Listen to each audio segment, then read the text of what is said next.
Posible namang galing yan sa monitor, GPU, kasi may GPU. So, dito tayo mapupunta sa video card. Walang dumadaloy na power. Nakakat yung power. Kasi hindi umikot yung pan eh.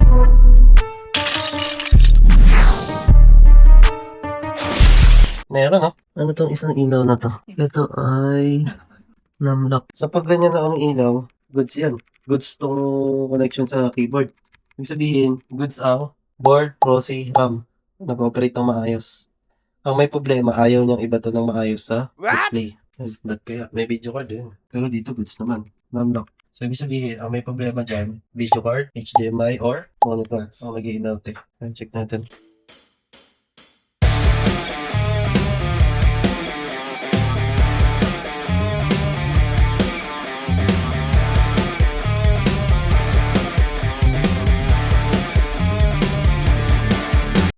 Bukas, ayan. Nakita nyo, function yung caps lock, function yung nums lock. Operate yung main parts, board, processor, RAM. Saan nanggagaling yung problema? Ba't ayaw mag-display? Posible namang galing yan sa monitor. Pwede rin yung HDMI. Pwede rin yung GPU kasi may GPU. Ang monitor, kapag pinatay, pag binuksan, saan na yung pindutan? Patayin, buksan. Ayan, may lumalabas sa ganyan. So pagka may lumabas sa ganon, huwag na kayo mag-doubt na baka sira yung monitor. Ayos yan. Hindi nyo na kailangan pa mag-try ng ibang monitor. Confirm na ayos. Nice. Wala itong problema. Sa HDMI naman, nagsabi na sila, sir, na nag-try sila ng HDMI.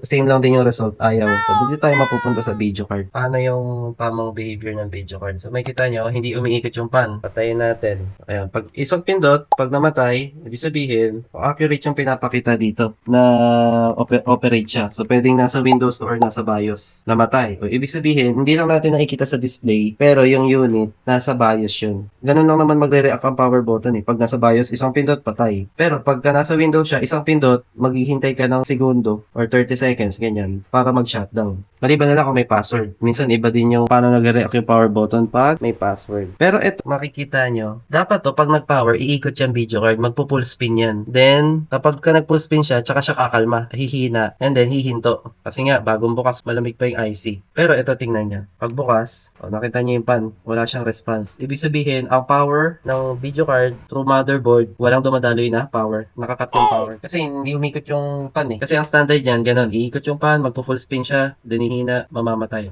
Then magdi-display. Kapag uminit na yung IC, tsaka ulit mag-i-spin yung pan ng GPU para mabalance siya na yung temperature ng IC. Pero ito wala. Pero itong board, meron tong second slot ng video card. So, itry natin. Pwede kasi ang may problema dito yung slot. Itry natin, isalpak yung video card sa isang slot. Ayan, namatay. Ang gawin natin, lipat natin. Wait lang, lipat natin yung camera.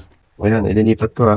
Pwede kasing sabihin na baka ang may problema dito, yung slot. Nandito yung isang slot ng video card. Ayan, nakasalpak na yung power. So, tingnan natin kung paano magre-react yung video card. Kung iikot ba yung pan o hindi.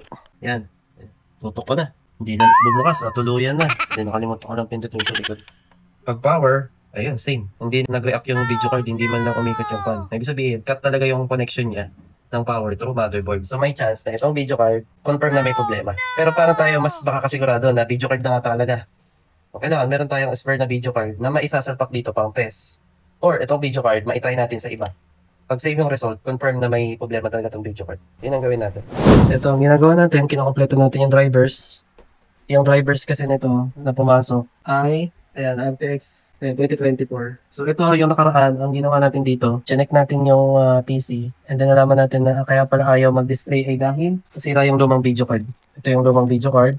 Inattempt natin ayusin pero hindi short circuit yung problema niya, IC na. Pero yun nga, hindi na naabot ng level natin yun. So, narecommend natin kay customer na bumili na ng bagong video card. Ito, nakabili siya. RTX 3050 na 6GB. So, ayan, naikabit na natin. Drivers na lang. Tapos, burn test. Ayan, okay na. Uwi na.